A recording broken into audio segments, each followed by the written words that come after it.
শুভ সকাল বন্ধুরা। নতুন একটা সকালের সাথে নতুন একটা ভিডিওর সাথে তোমাদের সবাইকে স্বাগত জানাচ্ছি। তোমরা সবাই কেমন আছো? আশা করছি ভালো আছো। তোমাদের আশীর্বাদ আর ভালোবাসায় আমরাও অনেক ভালো আছি। তো আজকে ভোর 5টার সময় উঠে পড়েছি। তো এটা তো আমার প্রত্যেক দিনেরই রুটিন। তো উঠেই সবার আগে ঘরে যা কাজ থাকে, মানে বাসি ঘরটা ঝাঁট দিয়ে উঠানের মধ্যে নোংরাগুলো ফেলি। না হলে জানো তো আমাদের নিয়ম আছে যে উঠানের পরে যদি ঝাঁট দিয়ে ঘর থেকে ফেলা হয় তাহলে নাকি উঠানটাও আবার বাসি হয়ে যায়। তো সেই রকমই আমি দেখো দুয়ারে মারুলিটা দিয়ে দিলাম গোবর আর জল দিয়ে। তো তারপরে চলে এলাম সোজা ঝাঁট দিতে। তো ঘরের পেছনে সবার আগে ঝাঁট দিয়ে দিয়েছি। তারপরে আমি উঠানের সামনেটা, মানে ঘরের সামনে দিয়ে যেসব জায়গাগুলো থাকে সেইগুলো ঝাঁট দিয়ে দিচ্ছি। তো আজকে জানো তো গরমটা খুব একটা লাগছে না, মানে অন্যান্য দিনের তুলনায়। প্রথম তো এত গরম করতো কি বলবো। তো এখন একটু হাওয়া দেওয়াতে গরমটা অনেকটা কম আছে জানো তো। আষাঢ় মাসটা পড়ে থেকেই গরমটা কম। তো আজকে বারটাও আমি বলে দিই, আজকে হলো সোমবার। তো তোমাদের সঙ্গে কথা বলতে বলতে দেখো আমার বাসন মাজা, উঠান ঝাঁট দেওয়া, ঝেঁটা ধোয়া সব হয়ে গেছে। তারপর আমি বালতি করে জল নিয়ে এসে দেখো ঘরটাও মোছা কমপ্লিট হয়ে গেল।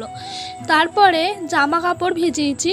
পাপানের তো তোমরা জানোই রোজ রাতে কিছু জামা কাপড় রাখা থাকে সারা দিন। ও যা প্যান্ট জামা ভেজায় বা নষ্ট করে সব জড়ো করে রেখে দিই পরের দিন সকালে কাচবো বলে। তো সেগুলোই ভিজিয়ে রেখে দিই আমি ঘর মোছার আগে জানো তো, তাহলে ফেনাটা অনেকটা শুকিয়ে যায়, এতে আমার কাচতেও অনেক সুবিধা হয়।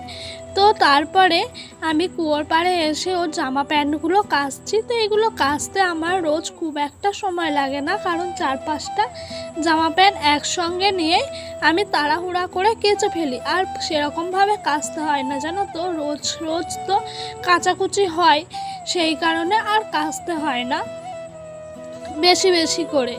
তো আমার রোজকার সেই একই রুটিন। তো আজকে ভেবেছি একটু তাড়াতাড়ি চটজলদি করব। অন্য দিন 2টা-2:30টার মধ্যে আমার সব কাজ হয়। তো আজকে আমি ভেবেছি 12টার মধ্যে কাজগুলো কমপ্লিট করব। তো সেই কথা মতন আমার কাজগুলো জানো তো, মানে 12টার মধ্যে দুপুরে কমপ্লিট হয়ে গেছে। তো যেদিন ভাবি যে একটু লেট করব সেদিন তো পুরোই অনেক লেট হয়ে যায়। তো দেখো কথা বলতে বলতে না তোমাদের সাথে, তো আমার জামা কাপড়গুলো কাচা হয়ে গেছে, তারপরে ধুয়ে নিচ্ছি। তো আমি একটু দেখছি পরিবেশটা যে এত সুন্দর লাগছে কি বলবো। আজকে এত হাওয়া, মনে হচ্ছে হাওয়ার মধ্যে চুপচাপ বসে থাকি বা ঘুমাই সকালে উঠে। আজ খুব আলস্যি লাগছিল জানো তো বন্ধুরা। তো একদিন এরকম তো একটু আধটু হয়েই থাকে, তাই না, আলস্যিও লাগে। তো কিছু করার নাই, যাদের সংসার আছে সংসারের চাপেই সকালে সবার আগে ঘুম ভেঙে যায় জানো তো বাড়ির মধ্যে। তো এখন গরমকাল বলে এত ভোরে উঠে পড়ি।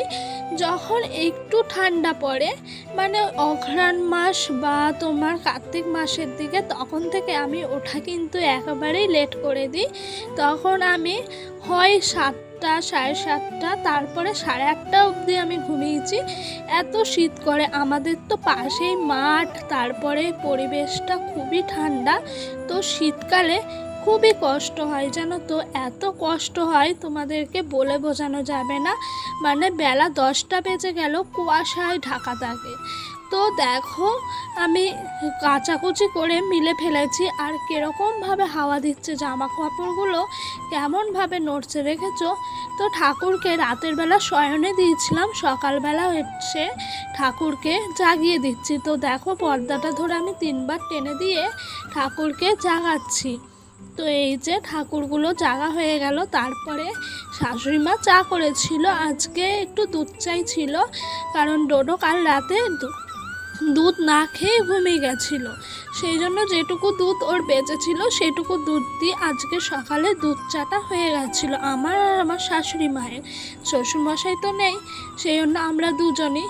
তো তো চা আর বিস্কুট নিয়ে আমি সোজা চলে এসেছি বারান্দায়, জানো তো এই ঠান্ডা ঠান্ডা হাওয়ার মধ্যে খাবো। দেখো আমার নাইটির মধ্যে গাছের যে ছাওয়াটা থাকে সেইটা পুরো বোঝা যাচ্ছে। তো সকালে চটজলদি খাওয়া দাওয়া করে নিয়ে আমি চলে এলাম রান্নাঘরে। তো আজকে গ্যাসেই ভাত করলাম, ভাতের হাঁড়িটা উপর দিয়ে রেখেছি। আজকে আর আলু সেদ্ধ নয়, কাল রাতে চিকেন হয়েছিল, রাতে না সরি দুপুরবেলা, সেই চিকেনটাই ছিল একটু। আমার আর ডোডোর পাপার হয়ে গেছে, ডোডোর ঠাম্মার আর ডোডোর জন্য আলু সেদ্ধ আছে। তো এই দেখো ডোডোর জন্য তরমুজের রস করে নিয়েছি, লাল টকটকে লাগছে তাই না। তো ডোডোর পাপা আজ বাজারে গেছিলো, বলা হয়েছিল মাছের মাথা আনতে কচু দিয়ে খাবো বলে, সেই কালকে দুধ কচুগুলো। তো ডোডোর পাপা বাজার থেকে মাছ নিয়ে এসছে, রসুন নিয়ে এসে, আলু কাঁচা লঙ্কা সব নিয়ে এসছে। তো তারপরে আমি চলে গেলাম দোকান সদাই করতে। দোকান সদাই করতে গিয়ে আমি একটু সর্ষের তেল আনলাম, 1.5 কেজি মতো চাল আনলাম, সানলাইট আর মসুর ডাল নিয়ে এলাম। তো এইটা আমাদের প্রত্যেক দিনই আনতে হয় জানো তো, এইটাও একটা ডেলি রুটিনের মধ্যে পড়ে। তো দেখো আমার সবজিগুলো কাটা হয়ে গেল, ডোডোর জন্য একটু মসুর ডাল দিয়ে আলু দিয়ে সেদ্ধ বসিয়ে দিয়েছি।